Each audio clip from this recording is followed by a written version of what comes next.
हमारे चैनल को सब्सक्राइब करें और बेल आइकन दबाएं।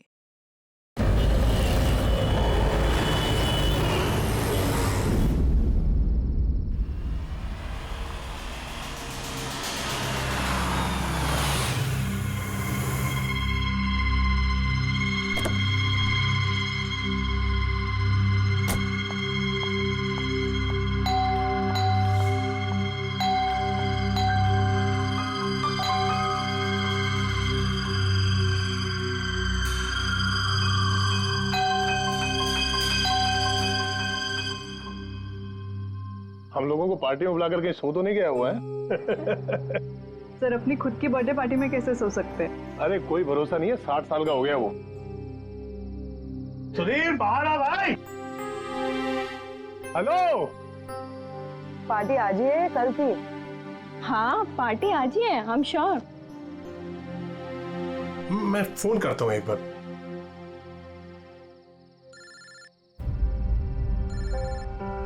घंटी तो अंदर ही बज रही है, इसका मतलब अंदर ही है। तो फिर अंदर से कोई दरवाजा क्यों नहीं खोल रहे हैं?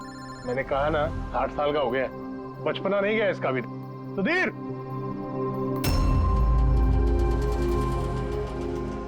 उधर खिड़की की तरफ जाकर देखेंगे। हाँ हाँ सर, चलते हैं।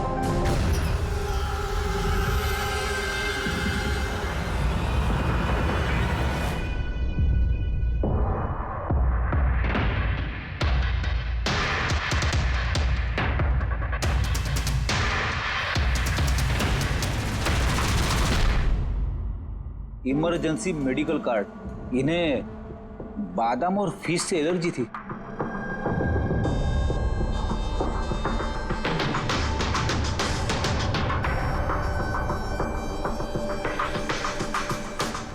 सर केक भी पूरा खाया नहीं है, ये देखिए। लगता है केक कटने के तुरंत बाद ही इन लोगों की मौत हो गई।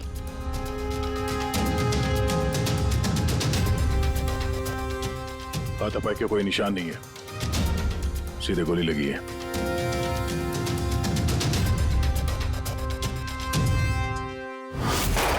यहीं से गोली मारी होगी।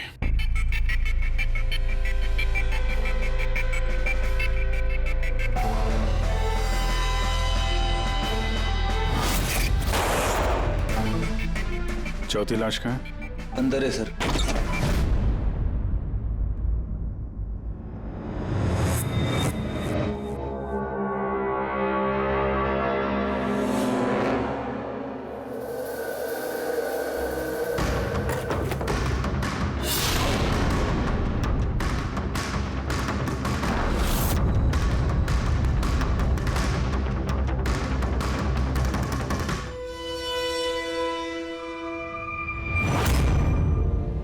Gun case? गन गायब है।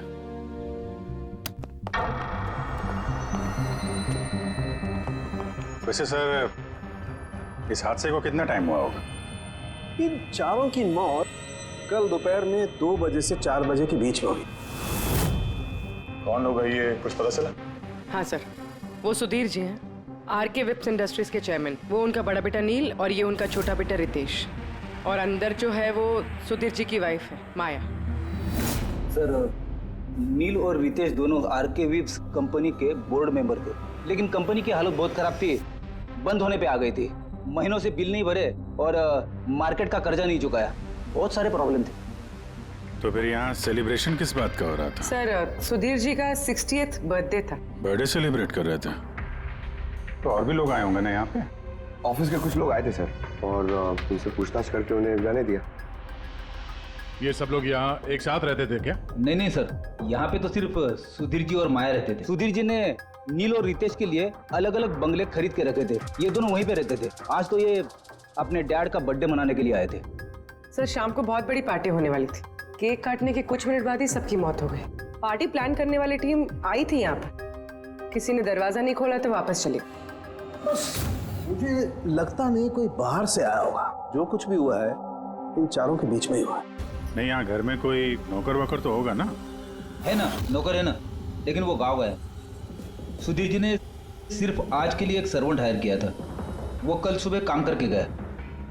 और पार्टी खत्म होने के बाद साफ सफाई करने आने वाला था।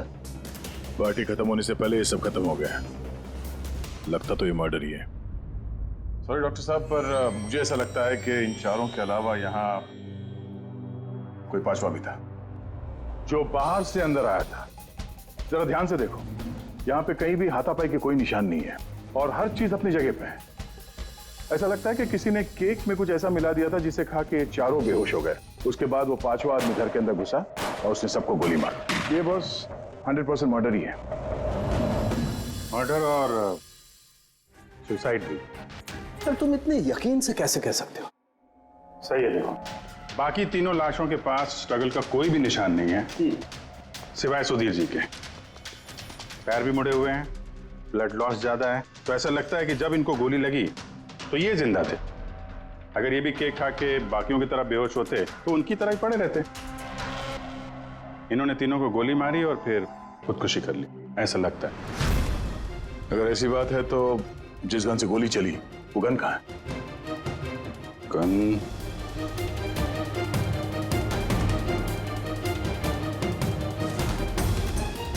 यहाँ गोली लगी है गणपति पे।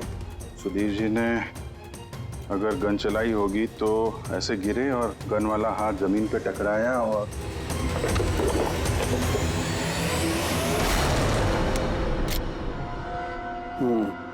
ये रही गन।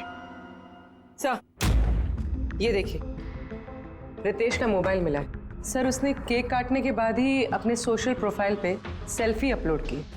मैं कह रहा था ना, पांचवा कोई हो ही नहीं सकता है। सर पता नहीं क्यों मुझे अभी भी शक है। अब शक करना तो अपना काम ही है सर। एक काम करते हैं, जितने भी एविडेंस हैं, जितनी भी चीजें हैं, ब्यूरो लेके चलते हैं, देखते हैं एसीपी सर क्या कहते हैं। गड़बड़ लगती है सब।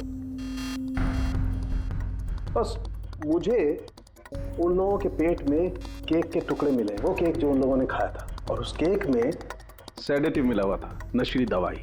सेडेटिव इन्होंने खाया और बेहोश हो गए। चारों? नहीं, 3, नील, रितेश और माया। मुझे इन तीनों के ही पेट में सिर्फ केक के टुकड़े मिले।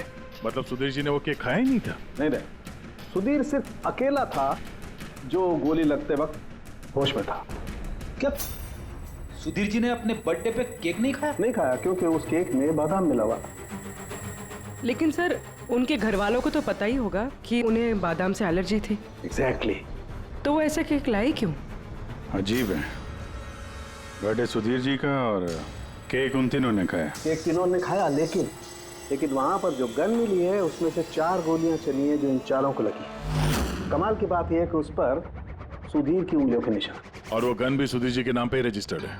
तो सुधीर जी ने पहले उन तीनों को गोली मारी, फिर खुदकुशी कर ली। पर क्यों? बर्बादी से बचने के लिए। धंधा डूब रहा था, कर्जे बढ़ रहे थे, इसलिए अपने साथ पूरे फैमिली को भी मार डाला। और क्या वजह हो सकती है? हाँ सर, ऐसा ही लग रहा है। सुधीर जी जानबूझ के वो बादाम वाला केक लाए थे ताकि उन्हें खाना ना पड़े। उसने बाकी तीनों को सेडेटिव डाल के वो बादाम वाला केक खिला दिया और बेहोश होने के बाद उन्हें मार के खुद आत्महत्या कर ली। पूर्वी, वो रितेश ने जो फोटो अपलोड किया था नेट पर, कब लगा उसे? कितने बजे ली थी ये फोटोग्राफ? सर, 2:05। और अपलोड किया? सर, 2:07। सर मुझे एक बात बता, केक खाने के कितनी देर बाद बेहोश हुए होंगे सब लोग? 20 से 25 मिनट, मतलब 2:30 या 2:35। और अंदाजन मौत का वक्त भी वही है सर, वो 2:30 से 2:45 बजे के बीच। मतलब सब कुछ हुआ है 40 मिनट के अंदर अंदर। 1 मिनट, ये क्या है? ये परछाई कैसी है? ये शैडो? ये चारों तो यहाँ खड़े, तो फिर वहां पे परछाई कैसे आई? वहीं जाकर देखना होगा कि ये शैडो कैसा है। 2:04। पर्दे वर्दे की पोजीशन सेम हो गई ना? बिल्कुल सर। पोजीशन ले लेते हैं। रेडी? 2, 2, 5 या। अरे इसमें तो कोई परछाई दिख नहीं रही। तो उसमें परछाई कहां से आ गई?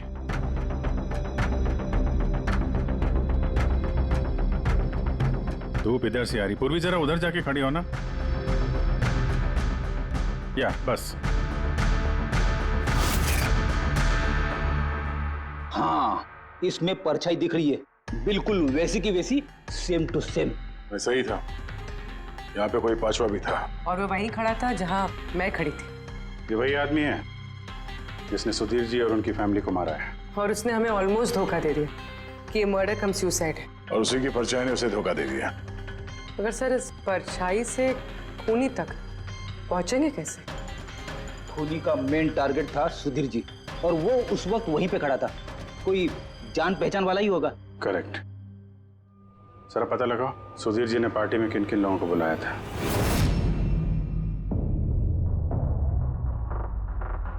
सर, मैं परी। तुम सुधीर जी की एग्जीक्यूटिव असिस्टेंट थी? जी। सर, मैं Jahnavi. Marketing head. Yes sir. जी, मेरा नाम जगन्नाथ है, मैं कंपनी का लॉयर हूँ। और सुधीर जी के पर्सनल लॉयर भी। जी हाँ, लेकिन आप लोग हमसे क्या जानना चाहते हैं? सुधीर जी की कंपनी में करीब 300 लोग काम करते हैं, लेकिन उन्होंने अपनी पार्टी में सिर्फ आप तीनों को बुलाया। ऐसा क्या खास रिश्ता था आप लोगों का सुधीर जी के साथ? सर, मैंने पहले भी कहा है कि मैं उनकी एग्जीक्यूटिव असिस्टेंट थी। तो एक एग्जीक्यूटिव असिस्टेंट के साथ इतने पर्सनल रिलेशन? सर, मैं सिर्फ उनका काम ही नहीं बल्कि उनकी पूरी लाइफ मैनेज करते थे। आई मीन पर्सनल और प्रोफेशनल दोनों। और उस दिन में मैं पार्टी मैनेज करने गई थी, सेलिब्रेट करने नहीं। और आप वकील साहब? सर, सुधीर और मैं बचपन के दोस्त हैं। उसका बर्थडे और मैं ना जाऊं, ये कैसे हो सकता है? और आपको क्यों इनवाइट किया था सुधीर जी ने पार्टी में? सर, मुझे सुधीर सर ने नहीं, नील ने इनवाइट किया था। मैं और नील बहुत अच्छे फ्रेंड्स थे। सी, आप उनका पूरा शेड्यूल मैनेज करती थी। तो पार्टी वाले दिन कोई मिलने आने वाला था? कोई मीटिंग वगैरह रखी थी आप लोगों ने? सर, उस दिन बैंक हॉलीडे था तो कुछ मीटिंग या अपॉइंटमेंट नहीं थी। और उनका बर्थडे था तो वो पूरा दिन अपनी फैमिली के साथ ही स्पेंड करना चाहते थे। कल दोपहर 2 और 3 के बीच में आप तीनों कहाँ थे? सर, मैं तो अपने घर पे ही थी, वी ब्लॉग बना रही थी। V blog? Video blog. मेरा एक इंटरनेट चैनल है जिस पर मैं कुछ वीडियो बना के अपलोड करती हूँ। सर, मैं घर पे सो रही थी, मेरी तबीयत ठीक नहीं थी। सर, मैं अपनी फैमिली के साथ फिल्म देखने गया था। अच्छा, इधर हाल ही में सुधीर जी के बिहेवियर में कोई बदलाव देखा आप लोगों ने? हाँ सर, मैंने एक बात नोटिस की थी। सर, अभी से कुछ 1 महीने पहले हम लोगों की मीटिंग चल रही थी।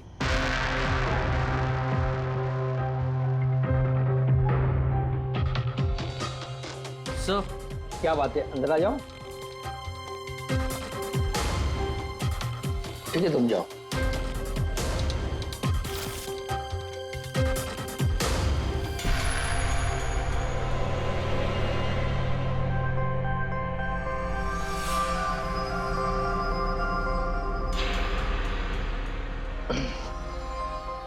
Sorry gentleman, meeting is over. बच्चों के कपड़े? Yes sir. अच्छा, और कुछ नोटिस किया आप लोगों ने? कोई अजीब बात? हाँ सर, कुछ 2 हफ्ता पहले मुझे बधीर ने बोला था कि वो अपनी वसीयत चेंज करना चाहता है। वसीयत बदलना चाहते थे, क्यों? पता नहीं सर, उनकी वसीयत में 3 लोगों के नाम थे। एक उनकी बीवी का, माया का, और 2 उनके बेटे। लेकिन वो एक चौथा नाम उसमें जुड़वाना चाहता था, ऐड करवाना चाहता था। क्या नाम क्या था उस चौथे का? सर, नाम तो उसने नहीं बताया। आपने वसीयत बदली थी? जी, मैंने सब पेपर्स तैयार कर दिए थे, बस नाम भर के और सुधीर को साइन करने थे। फिर पता नहीं क्या हुआ, अचानक अपने बर्थडे से कुछ दिन पहले उसने मुझे कहा कि वसीयत नहीं बदलनी, वो पुरानी वाली वसीयत ही रखनी है। ठीक है, अब ये चौथा आदमी कहां से आ गया जिसका नाम सुधीर जी अपनी विल में इंक्लूड करना चाहते थे? सुधीर जी की मौत का इस चौथे से कोई कनेक्शन हो सकता है? मुझे तो यही बात समझ में नहीं आ रही है, ये बच्चों के कपड़े कोई क्यों भेजेगा किसी को? बच्चों के कपड़े अगर भेजा गया था तो फिर वो एनवेलप कहाँ है? सुधीर जी के घर को तो हमने अच्छी तरह से चेक किया था, वहां पे तो ऐसा कुछ भी नहीं मिला हमें। घर में नहीं तो ऑफिस में?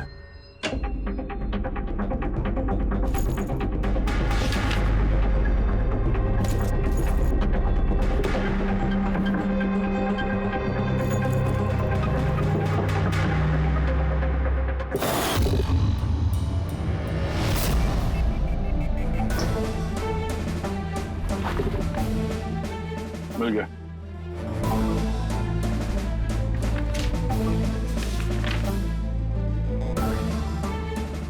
अरे इस पे तो कोई पोस्टल स्टैंप और भेजने वाले का नाम भी नहीं है। फिर ये पार्सल यहाँ तक पहुँचा कैसे? लगता है किसी ने एनवेलप सीधे कंपनी के पोस्ट बॉक्स में डाल दिया।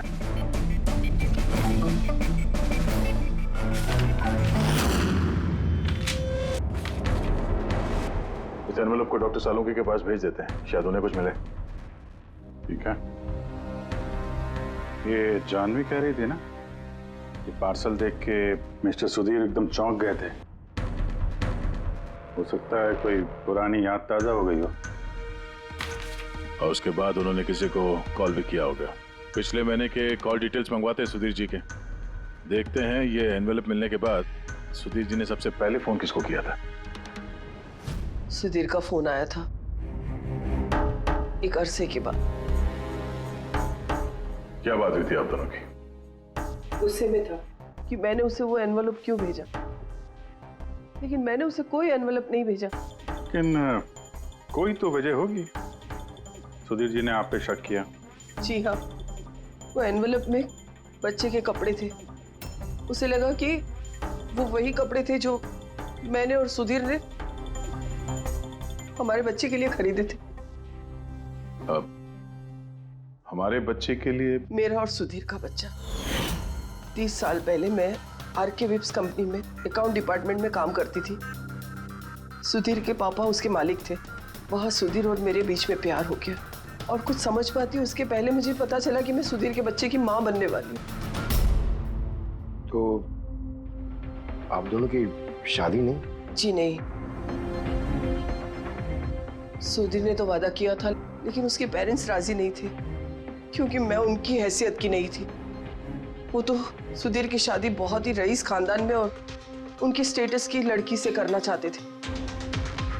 फिर उसके पेरेंट्स ने और फैमिली ने बहुत कोशिश की उससे, मुझे, यहाँ तक कि मेरी फैमिली को समझाने की कि मैं बच्चा गिरा दूं, लेकिन मैंने भी ठान लिया था कि चाहे कुछ भी हो जाए मैं बच्चे को जन्म दूंगी। 15 मार्च 1990 को मेरा बच्चा इस दुनिया में आया, लेकिन आते ही वो मर गया। जिस बच्चे को गोद में खिलाना था, छोटे छोटे कपड़े पहनाने थे, उसे कुछ नहीं कर पाई मैं। मुझे लगा था कि ऐसे वक्त में तो सुधीर मेरे साथ होगा, मेरा साथ देगा, लेकिन उसने तो इसके पहले ही मुझसे बात करने तक छोड़ दी थी। उसी महीने में उससे माया से शादी भी कर ली। तो इसीलिए आपने आज तक शादी नहीं की और यहाँ अकेली रह रही? जी हाँ। सुधीर जी ने आपके साथ जो कुछ भी किया उससे बहुत तकलीफ हुई होगी आपको। बहुत नफरत करती थी आप उनसे? मुझसे ज्यादा नफरत उससे और कौन कर सकता है। उन्होंने आपको आपका हक नहीं दिया तो आपने जायदाद में अपना हिस्सा मांग लिया। जब जायदाद में भी हिस्सा देने से मना कर दिया तो आप गुस्सा हो गई और मार दिया उसे। मैंने उसे नहीं मारा, और मैं उसे क्यों मारूंगी? मैं तो चाहती थी कि वो जिंदा रहे और जिंदगी भर तड़पे। जिस दिन सुधीर जी की मौत हुई थी उस दिन 2 से 3 के बीच में आप कहाँ थे? मैं घर पे ही थी। आपके पास कोई विटनेस, कोई गवाह? कोई सबूत नहीं है। हेलो, हाँ सर। ओके सर, हाँ साथ में ही सर, मैं अभी बोलता हूँ जी। Yes sir. Sir Salunke sir forensic बुला रहे हैं, जल्दी कह रहे हैं कि कुछ दिखाना है। सुनोगे तो यकीन नहीं आएगा बॉस।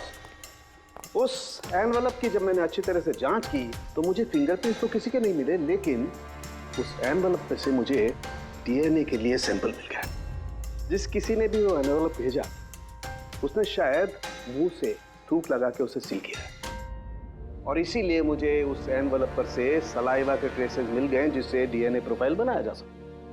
लेकिन सर डीएनए टेस्टिंग के लिए तो 4-6 हफ्ते लग जाते हैं। हाँ, और मैं 5 दिन के लिए जा रहा हूँ दिल्ली एक कॉन्फ्रेंस में। लेकिन उससे पहले मैंने कुछ प्राइमरी टेस्ट कर लिए। अब क्या निकला सर आपके इस टेस्ट में? इस टेस्ट से मुझे पता लगा है कि ये जिस किसी का भी डीएनए है, उसका डीएनए सुधीर जी के डीएनए के साथ मैच करता है। क्या? इसका मतलब है कि इसका मतलब ये है कि जिसने भी ये एनवलप भेजा है वो सुधीर का कोई खून का रिश्तेदार है। मतलब सुधीर का कोई अपना सुधीर को ही ब्लैकमेल कर रहा है। पर कौन हो सकता है? सर, अदिति के पेट में जो बच्चा था उस वक्त वो तो मरा हुआ पैदा हुआ था। हाँ। और सर बचे सुधीर जी के बेटे रितेश और नील। कहीं उन दोनों को सुधीर जी और अदिति का राज पता तो नहीं चल गया था? क्या पता उसी के लिए ब्लैकमेल कर रहे हो उन बच्चों के कपड़े भेज के। अच्छा सर, वो जो बच्चों के कपड़े मिले थे वो वाकई पुराने हैं या फिर मैले कुचेले करके पुराने दिखाने की कोशिश की गई? मैंने उन्हें स्पेशलाइज्ड लैब में चेक करने के लिए भेज दिया, जल्दी पता लग जाएगा। वैसे पूरे सुधीर के बेटों के बारे में क्या पता चला? क्या करते थे वो? सर 1 साल पहले सुधीर जी ने अपने बेटों को अपनी ही कंपनी में बोर्ड मेंबर बनाया था और उसी के बाद से कंपनी लॉस में जाने लगी। वो दोनों कंपनी के पैसों पे खुद ही ऐश करते थे। महंगी महंगी गाड़ियाँ, बड़े बड़े शौक, सब कुछ करते थे सिवाय काम के। लेकिन सर सुधीर जी अपने बेटों से बहुत प्यार करते थे, दोनों के लिए अलग अलग बंगले। तो कहीं ऐसा तो नहीं कि उन दोनों ने ही वो एनवेलप लेटर बॉक्स में डाला? ये बात समझ में नहीं आ रही है, लेकिन ये ब्लैकमेलिंग क्यों? अरे यार पैसों के लिए, कंपनी डूब रही थी। करेक्ट। कंपनी कंगाल होने से पहले जो कुछ समेट सकते हो समेट लो। अगर ये सुधीर के दोनों बेटे अपने बाप को पैसों के लिए ब्लैकमेल कर रहे थे तो जरूर उनके बैंक अकाउंट्स में पैसे तो आए होंगे, बड़ी रकम आई होगी। एक काम करो, इन दोनों के कंपनी अकाउंट, पर्सनल अकाउंट सब चेक करो, देखो कोई बड़ी रकम आई थी क्या। सर कुछ मिला है? आरके विप्स इंडस्ट्रीज के अकाउंट से करोड़ों रुपए ट्रांसफर हुए हैं। इसके अकाउंट में ट्रांसफर हुआ है? एक मिनट देखता हूँ सर। ये रितेश या नील का अकाउंट ही होगा? नहीं सर, ये प्राइवेट अकाउंट है रेचल के नाम पे। कौन से पैसे? आप लोग क्या बोल रहे हैं? मुझे कुछ नहीं पता। कौन से पैसे? वही पैसे जो आरके विप्स के अकाउंट से तुम्हारे पर्सनल अकाउंट में ट्रांसफर हुए हैं। अब कुछ याद आया? वो तो मेरी सैलरी है, मैं वहां पर काम करती थी। Salary 11 crore salary? हाँ, वो भी सिर्फ 2 हफ्तों का। उस हिसाब से तो तुम्हारे महीने की सैलरी 22 करोड़ रुपए होगी। क्या काम क्या करती हो तुम? ब्लैकमेलिंग का काम। तुम और रितेश मिलकर सुधीर जी को ब्लैकमेल कर रहे थे। देखो रेचल, हम अच्छी तरीके से जानते हैं कि तुमने आरके विप्स में एक दिन भी काम नहीं किया है। अब सीधे सीधे सच बोलोगी या? रितेश नहीं रहा है, उसके हिस्से की जितनी भी सजा है ना वो तुम्हें ही मिलेगी। ब्लैकमेलिंग और एक्सटॉर्शन की सजा जानती हो तुम? मैंने किसी को ब्लैकमेल नहीं किया है। तो क्या सुधीर जी ने तुम्हें 11 करोड़ ऐसे ही खैरात में दिए? सुधीर अंकल ने वो पैसे ट्रांसफर नहीं किए थे। तो फिर किसने किया? मेरे बॉयफ्रेंड रितेश ने। उसने कहा कि कुछ दिनों के लिए वो अपनी कंपनी के पैसे कहीं और रखना चाहता है। कहीं और? क्यों? पता नहीं, और मैंने पूछा भी नहीं। तुमने रितेश से पूछा नहीं, और जब रितेश मर गया तो पुलिस को बताया नहीं? मुझे लगा रितेश तो रहा नहीं, तो पैसे मैं ही रख लेती हूँ, किसी को क्या पता चलेगा। आखिर सुधीर और उसके फैमिली को मारा किसने होगा? परी तो वीडियो बना रही थी, फिर जानवी बीमार थी और जगन्नाथ अपने फैमिली के साथ फिल्म देख रहा था। इस आदित्य के बारे में कुछ समझ में नहीं आ रहा है। और फिर कौन हो सकता है जिसने सुधीर को वो एनवेलप भेजा, वो पैकेज भेजा? कौन है वो जिसका नाम सुधीर वसीयत में डालना चाहता था पर डाला नहीं? कौन?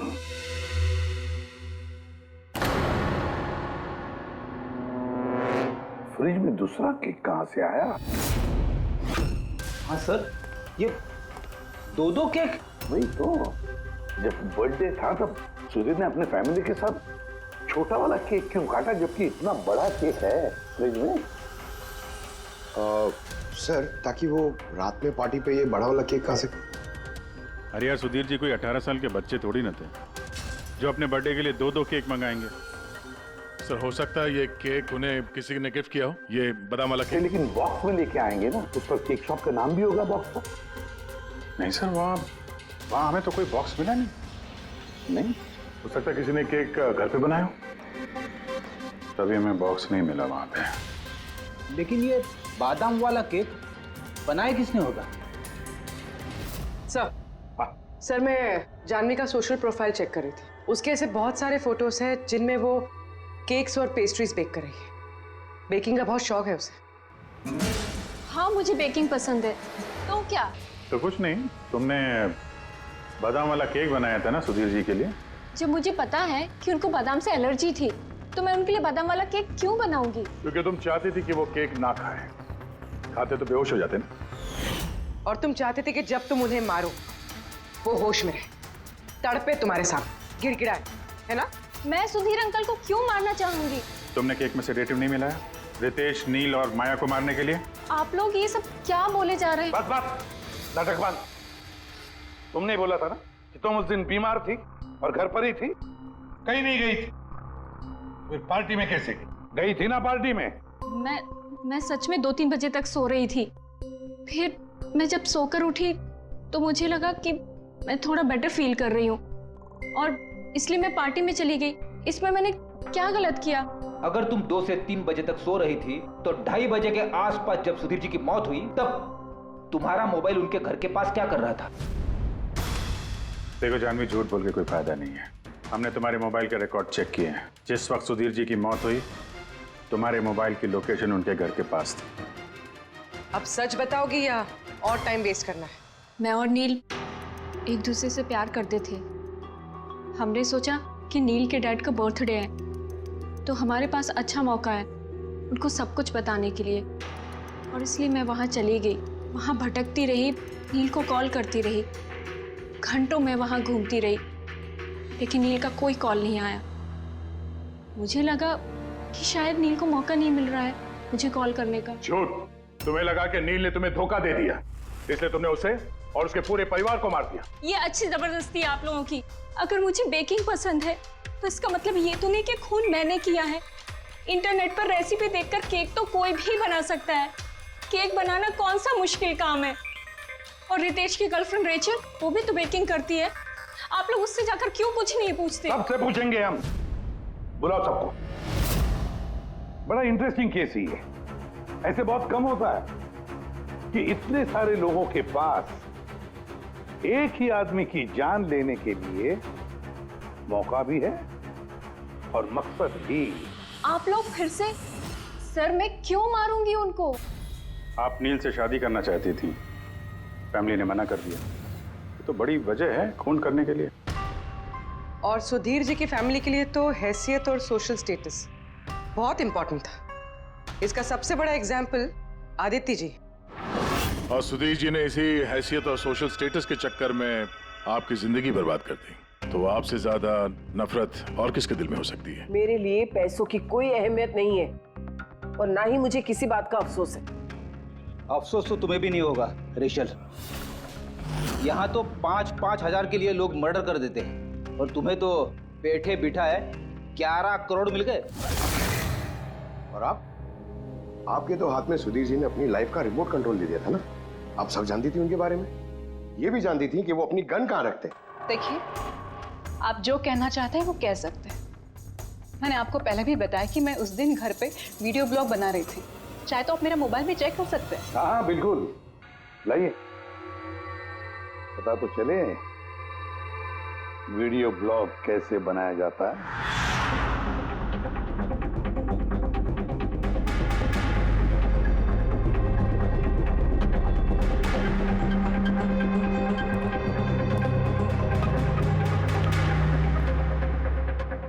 सर, अब तो आपको यकीन आ गया ना कि उस दिन मैं अपने घर पे DIY वीडियो बना रही थी। DIY मतलब? Do it yourself. सर, मैं अपने इंटरनेट चैनल पे लोगों को रोज के काम करने के इजी तरीके बताती हूँ। Do it yourself. सर, हाँ, न्यूज़पेपर देखिए, डेट भी वही है। हाँ है तो वही। यानी वीडियो उसी दिन शूट हुआ है? सर पूरे सर मैंने मेमोरी कार्ड पे डेट और टाइम चेक किया। ये वीडियो उसी दिन बना है, 2 और 4 के बीच बना है। अच्छा। और सर परी की मोबाइल लोकेशन क्रॉस चेक की हमने, तो पता चला कि उस दिन वो घर पे ही थी। पूर्वी एक काम करो, इन चारों लेडीज को अलग अलग कमरे में बिठाओ। सर चलिए।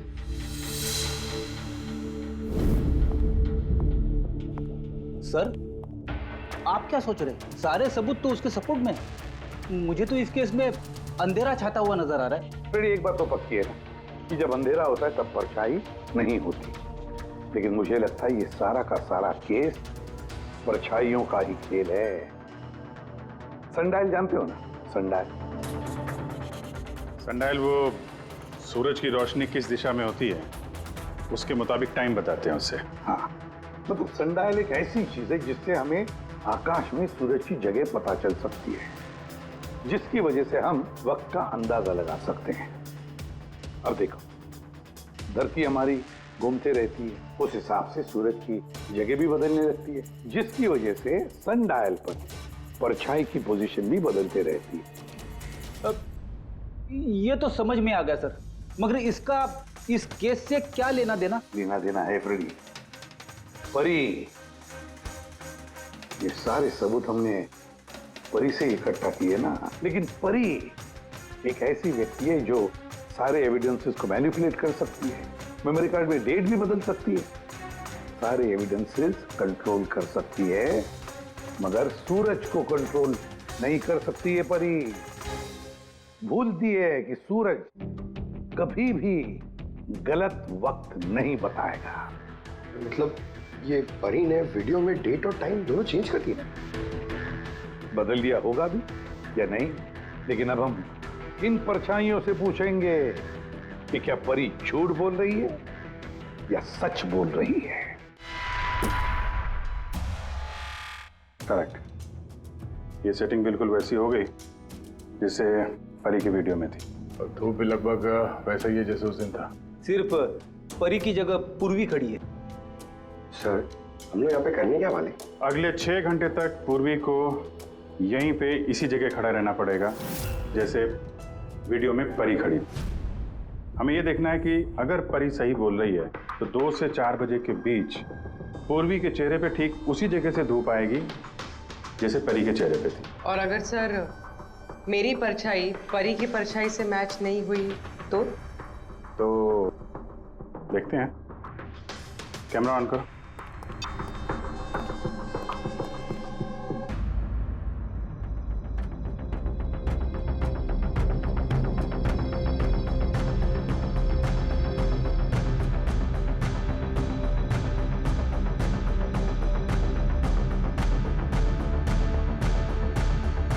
चलो गुड, ओके पूर्वी रिलैक्स।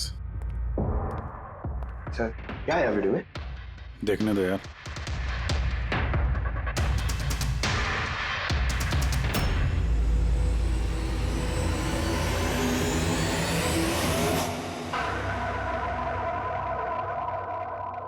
सुबह 11 बजे से 1 बजे के बीच तुमने वो वीडियो रिकॉर्ड किया था, और फिर तुमने बड़ी चालाकी से वीडियो ब्लॉग का डेट और टाइम दोनों चेंज कर दिया। मेमोरी कार्ड में डेट और टाइम बदल दिया, अपने मोबाइल फोन को घर पे छोड़ दिया ताकि हमें लोकेशन वहां का मिले। तुम्हें क्या लगा ये सब करने से हम लोग बेवकूफ बन जाएंगे? हा? ना तुम हमें बेवकूफ बना सकी, ना आसमान में निकले सूरज को। तुम्हारे वीडियो में धूप का डायरेक्शन देखकर साफ पता चल रहा है कि वो वीडियो 11 और 1 के बीच शूट हुआ है। अच्छी कोशिश की थी तुमने, लेकिन रिसर्च में कच्ची रह गई तुम। परी तुम्हारे बारे में हमने सब कुछ जान लिया है। परी, हमें ज्यादा से ज्यादा 4 हफ्ते लगेंगे तुम्हारा डीएनए टेस्ट करके ये प्रूव करने में कि तुम सुधीर जी की बेटी हो, लेकिन उसे सच बदल नहीं जाएगा।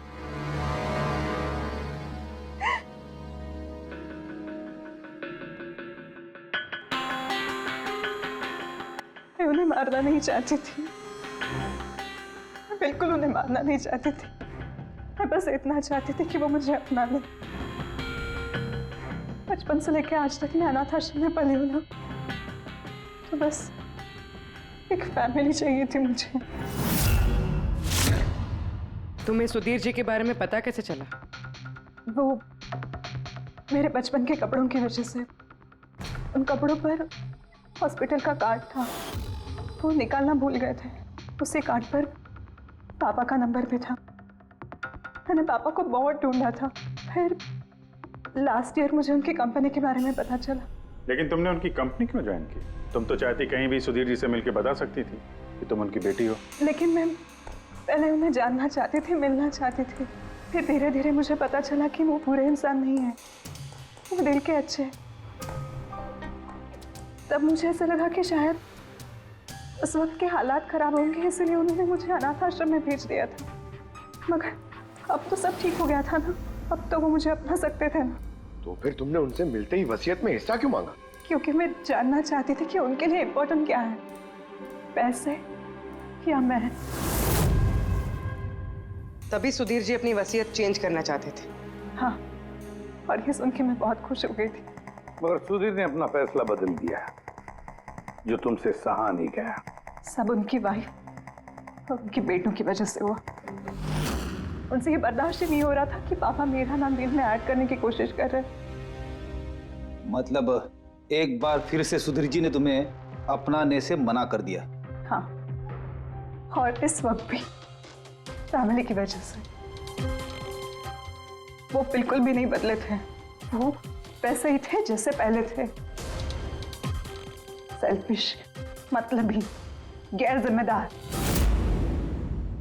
सीधे सीधे हिस्सा नहीं मिला तो उन्हें ब्लैकमेल करना शुरू कर दिया? नहीं, मैंने जब उन्हें पहला एनवेलप भेजा तब मेरा ऐसा कोई इरादा नहीं था। वरना मैं इतनी बेवकूफ नहीं हूं कि एनवेलप अपने खुद के मुंह से सील कर। मैं तो यही उम्मीद करती थी कि एटलीस्ट वो मुझे अपनी फैमिली में एक्सेप्ट कर ले, मेरी खुद की भी फैमिली हो। और इसीलिए अपने पापा के बर्थडे के दिन नशीली दवाई वाला बादाम का केक लेकर उनके घर पे गई।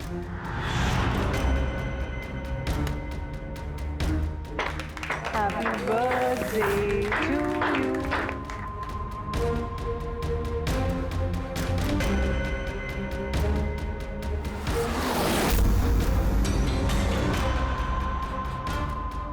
मुझे एलर्जी है।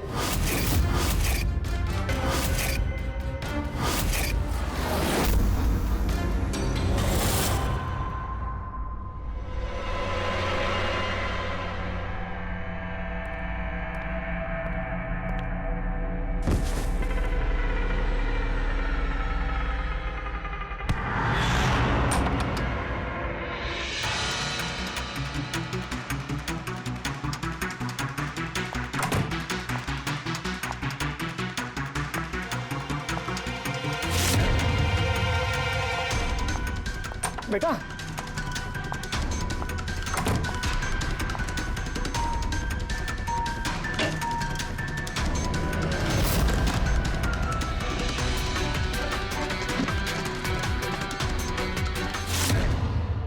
तुम सुधीर जी की पूरी फैमिली खत्म करना चाहती थी ना? तुम्हारा मकसद पूरा हो गया। अब तुम्हारे साथ उनकी फैमिली का आखिरी मेंबर भी खत्म हो जाएगा। जेल जाने से पहले हम तुम्हें किसी से मिलवाना चाहते हैं।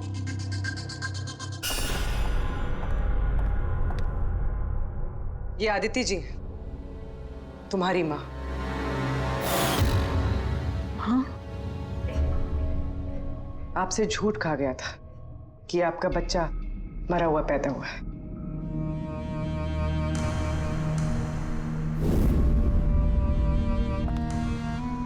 हाँ,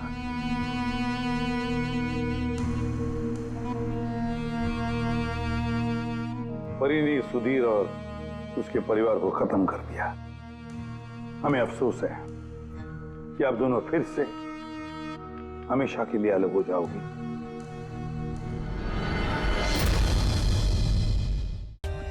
For more updates, subscribe to our channel, click the show links and enjoy watching the videos.